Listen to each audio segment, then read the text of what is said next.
You know that moment when someone looks you dead in the eyes and tells you you'll never be enough? Yeah, I remember mine vividly. Before we continue, please subscribe to the channel and tell us where you are listening.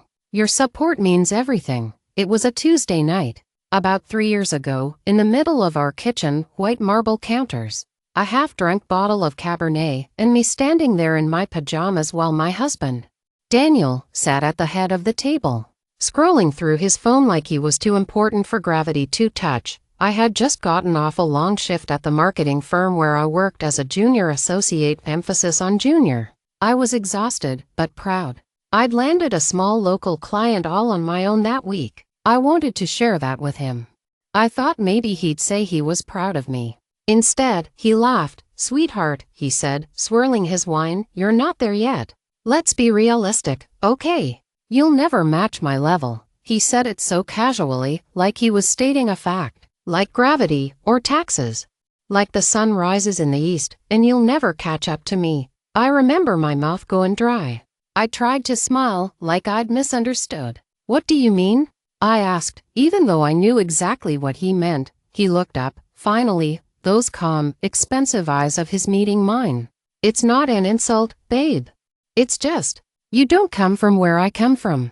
You don't have the connections, the pedigree. You're doing great for you, but you'll never be me."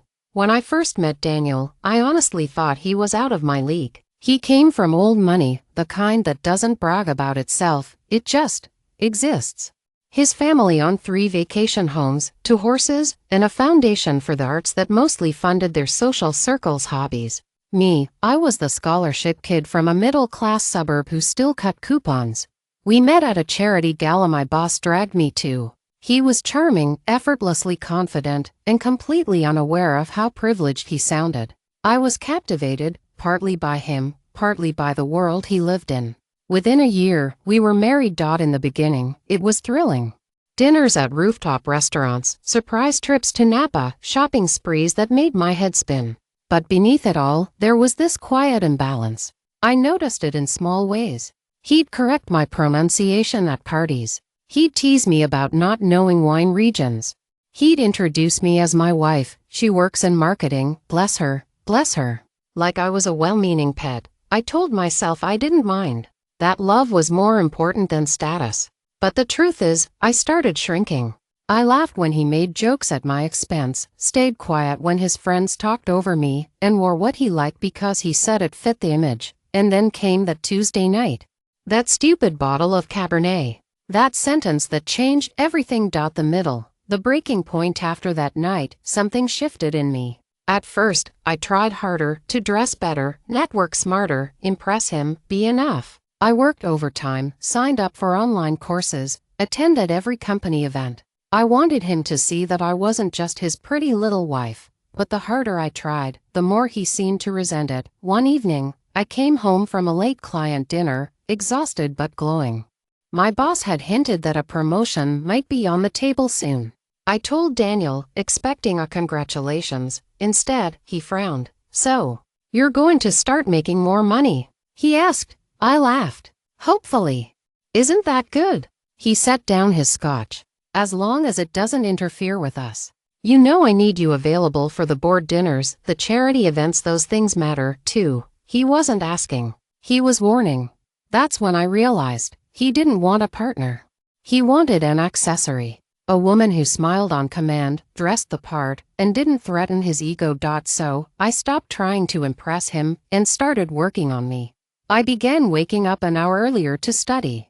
I found free online lectures about entrepreneurship, branding, and social media strategy. My marketing firm had clients who needed content creation, so I started freelancing on the side, quietly, secretly. I created a pseudonym, Leela Ford, to avoid any conflict with my company or my husband. At first, it was just small gigs, Instagram captions, brand audits. But within 6 months, Leela Ford had built a reputation online. My posts started going viral for their no-nonsense tone and creative marketing insights. And within a year, companies were reaching out to me directly. Daniel never suspected a thing. He thought I was just playing around online. Meanwhile, my secret business was out earning my salary and close to matching his monthly income. I remember the first time I saw the numbers in my account. I stared at the screen, my heart pounding, whispering, "Oh my God." I did this, but I didn't tell him, not yet. Because deep down, I knew if I told him, he'd find a way to make it smaller. To make me smaller. It all came to a head at a dinner party. His friends, old money types, were gathered around, laughing too loudly, bragging too easily. One of them, a smug hedge fund guy named Colin, turned to me and said, "So, what do you do, darling? Still dabbling in that little marketing job?"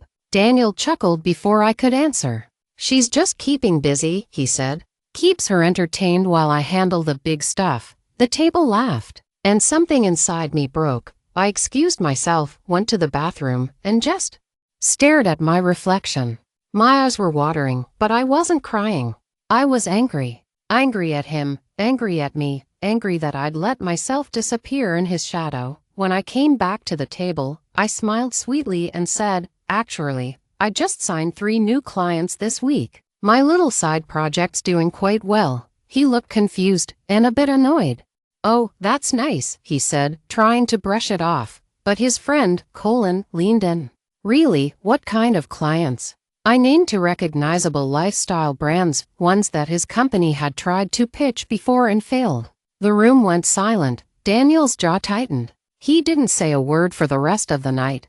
The collapseth next morning, he confronted me. "What the hell was that last night?" "What?" I asked. "You embarrassing me, throwing around brand names like you're some hotshot." I laughed. "I wasn't embarrassing you. I was being honest." He stepped closer. "You've gotten arrogant. You should remember who made this lifestyle possible." That was it. The line. The one that snapped everything in half. "Who made it possible?" I repeated. "You think this is all you?" He sneered. "Of course it's me. You'd still be eating takeout in a studio apartment without me." And I smiled. For the first time in years, I really smiled. "Then I guess it's time to see what I can do without you." The rebuilt divorce wasn't dramatic, at least not legally. Emotionally, though, it was a war zone. He tried to belittle me, to negotiate my worth down to a fair settlement. He even said, "You'll come crawling back. You can't live at this level without me." I didn't crawl. I moved out with a suitcase, my laptop, and my freedom. Those next 2 years were the hardest and the most transformative of my life. I poured every ounce of energy into Leela Ford marketing. I hired a small team, rebranded myself publicly under my real name, and started coaching women-led businesses on how to scale without compromise. Within 18 months, I wasn't just surviving, I was thriving. We hit 7 figures in revenue. My face was on magazine covers. I spoke at conferences.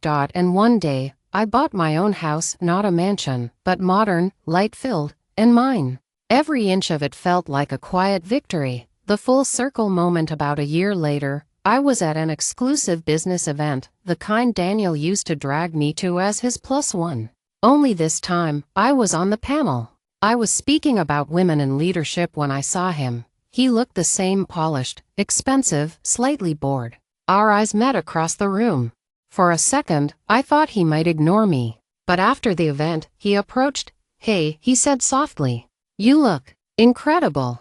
I smiled. "Thanks. How've you been?" He shrugged. "Fine. Things have been quieter without you." "Quieter's not always bad," I said. He nodded, then hesitated. "I've been following your company. You've done really well." "Yeah," I said lightly. "Turns out, I could match your status after all." He laughed, but it didn't reach his eyes. "You've gone way beyond it," he admitted. "I was wrong about you." And in that moment, I realized I didn't need his validation anymore. It was never about proving him wrong. It was about proving me right. The ending. Beyond his luxury level these days, my life looks nothing like it used to.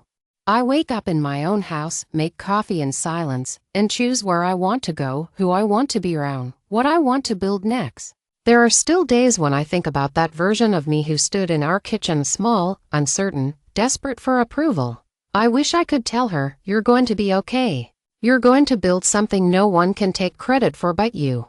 You're going to live a life that's beyond luxury, not because of money, but because it's yours." So when people ask me now what success feels like, I don't talk about numbers or status or homes. I say this: Success is walking away from someone who thought you'd never make it and realizing you already have.